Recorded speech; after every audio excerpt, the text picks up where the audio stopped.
Bonjour. Alors, un tableau de chiffres, ça peut paraître un peu froid, un peu sans vie, pas vrai? Eh bien, aujourd'hui, on va voir ensemble comment le transformer en une histoire visuelle, une histoire claire et vraiment parlante. On est prêt à faire chanter les données? C'est parti. Voilà la question clé. Comment on donne vie à des données brutes? La réponse, en fait, elle est assez simple. C'est la visualisation. Un bon graphique, ce n'est pas juste un dessin, non. C'est l'outil qui va donner une voix à nos chiffres et qui va nous révéler l'histoire qui se cache derrière. Allez, voilà notre mission du jour. On va suivre pas à pas l'évolution de la température de l'eau pendant qu'elle gèle. Et pour ça, notre point de départ, c'est ce tableau de mesure. C'est notre matière première, si on veut, pour raconter cette histoire fascinante de la solidification de l'eau. Pour y arriver, on va suivre une méthode super claire en 4 étapes. D'abord la fondation, ensuite les règles, puis l'épreuve, et pour finir l'histoire. Et on se fera un petit bilan à la fin pour être sûr que tout est bien en place. On attaque avec l'étape numéro 1, la fondation. Tout bon graphique commence par une bonne structure. C'est un peu comme une maison en fait. On doit d'abord poser les fondations. Et nos fondations, ce sont les axes. Il faut bien se dire que sans axes, nos données, ce ne serait qu'un nuage de points sans aucune signification. C'est vraiment les axes qui donnent un cadre, un repère. C'est ce qui transforme un simple gribouillage en un véritable outil d'analyse scientifique. Concrètement, comment on fait? On trace simplement deux lignes perpendiculaires. L'axe horizontal, c'est l'axe des abscisses. Il va représenter notre variable, ici le temps, qu'on mesure en minutes.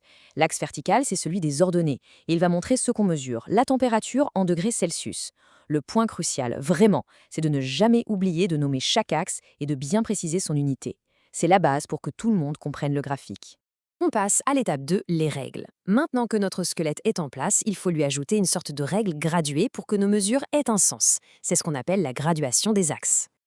Le mot-clé ici, c'est l'échelle. L'échelle, c'est un peu le pacte de confiance de notre graphique. Il faut absolument qu'elle soit constante. Ça garantit que la représentation est fidèle à la réalité, qu'elle n'est pas déformée.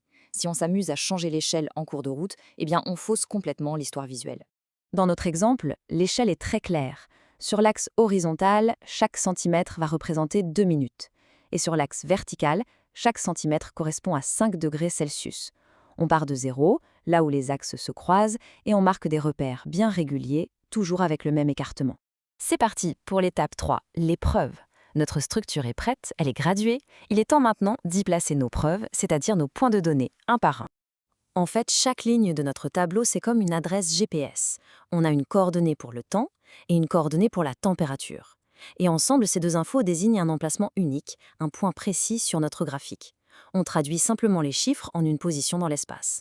Prenons un exemple pour bien voir. À 3 minutes, on a mesuré une température de 2 degrés. Ok, on cherche 3 sur l'axe horizontal, puis on monte tout droit verticalement jusqu'à arriver à la hauteur du 2 sur l'axe vertical. Et pile à l'intersection, on dessine une petite croix. C'est une méthode super simple, mais qui demande d'être précis. Et voilà, on répète cette petite opération pour chaque ligne de notre tableau. Petit à petit, notre graphique se remplit. Ce qu'on obtient, c'est ce qu'on appelle un nuage de points. Chaque croix, c'est un fait, c'est une mesure qu'on a enregistrée. C'est comme une photo de notre expérience à différents instants. Allez, on arrive à la dernière étape, la numéro 4, l'histoire. C'est le moment le plus intéressant, celui où tout prend son sens. On va maintenant relier nos preuves pour faire apparaître l'histoire qui se cachait dans nos données. Mais attention, un point essentiel, un vrai conseil de pro, le but, ce n'est pas de relier bêtement tous les points les uns après les autres. Non. L'objectif, c'est de tracer une courbe qui soit la plus lisse, la plus régulière possible et qui passe au plus près de l'ensemble des points. Cette courbe, elle représente la tendance générale et elle permet de gommer les petites imprécisions de mesure qui existent toujours. Et regardez le résultat, c'est magnifique, ça illustre parfaitement le phénomène. On voit très bien la température de l'eau qui chute au début, et puis ce palier parfaitement horizontal à 0 degré. C'est le moment du changement d'état, c'est la solidification. L'eau devient de la glace. Et après, la température de la glace, elle, continue de baisser. L'histoire est là, sous nos yeux, limpide. Bon, on récapitule tout ça. Au final, on a une méthode complète, une sorte de recette de cuisine en 4 étapes, super simple et super efficace pour transformer n'importe quel tableau de données en une histoire visuelle. Alors, on se la refait. 1. On trace et on nomme les axes, c'est notre fondation. 2. On gradue ces axes avec une échelle bien constante. 3. On place nos points, nos preuves. Et 4. On trace la courbe pour révéler l'histoire. Voilà, 4 étapes pour passer des chiffres à la compréhension. Alors, la prochaine fois qu'un tableau de chiffres se présentera, il ne faudra plus le voir comme une liste un peu rébarbative, mais plutôt comme une énigme à résoudre. Il suffira de se poser la question, quelle histoire incroyable se cache derrière ces nombres et qui n'attend qu'une chose, c'est qu'on lui donne vie avec un beau graphique.